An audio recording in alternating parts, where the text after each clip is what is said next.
In the morning, Tiruvāsaha had gone abroad to gather wild fruit, and meanwhile the king came upon his hut. "A hermit's hut," quoth he, down he came from his elephant, weary with wind and sun, and athirst. He looked about for a water pot, but none could he find.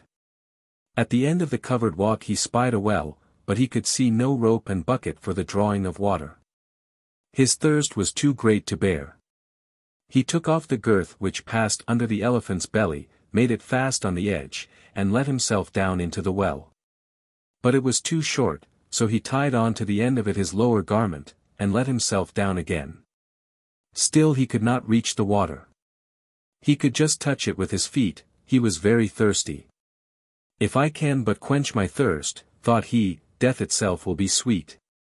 So down he dropped, and drank his fill.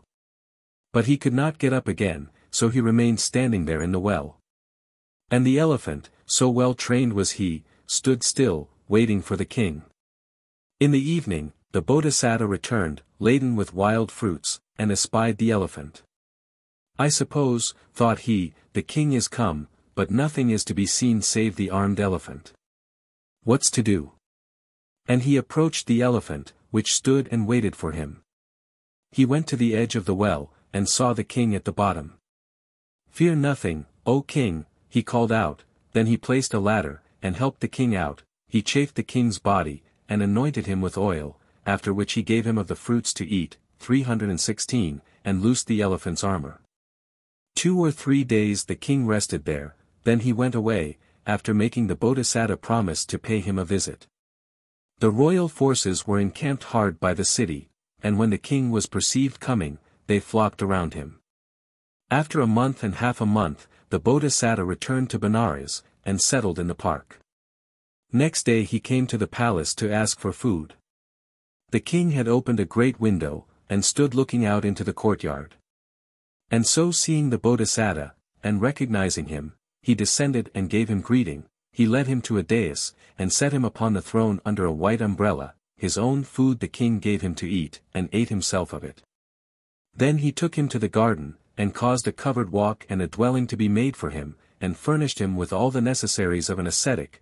Then giving him in charge of a gardener, he bade farewell, and departed. After this, the Bodhisattva took his food in the king's dwelling. Great was the respect and honor paid to him. But the courtiers could not endure it. "If a soldier," said they, "were to receive such honor, how would he behave?" They betook them to the viceroy. "My lord, our king is making too much of an ascetic. What can he have seen in the man? You speak with the king about it." The viceroy consented, and they all went together before the king. And the viceroy greeted the king, and uttered the first stanza. "There is no wit in him that I can see. He is no kinsman, nor a friend of thee. Why should this hermit with 3 bits of wood 146 Tiruvāsaha have such splendid food?" 317, the king listened. Then he said, addressing his son.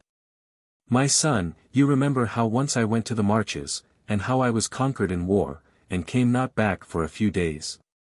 "I remember," said B. "This man saved my life," said the king. And he told him all that had happened. "Well, my son, now that this my preserver is with me, I cannot requite him for what he has done, not even were I to give him my kingdom." And he recited the 2 stanzas following. "When all alone, in a grim thirsty wood, he, and no other, tried to do me good. In my distress he lent a helping hand. Half dead he drew me up and made me stand. By his soul doing I returned again, out of death's jaws back to the world of men. To recompense such kindness is but fair. Give a rich offering, nor stint his share." 318, so spake the king, as though he were causing the moon to rise up in the sky, and as the virtue of the Bodhisattva was declared, so was declared his own virtue everywhere, and his takings increased, and the honor shown to him. After that neither his viceroy nor his courtiers nor any one else durst say anything against him to the king. The king abode in the Bodhisattva's admonition, and he gave alms and did good, and at the last went to swell the hosts of heaven. And the Bodhisattva,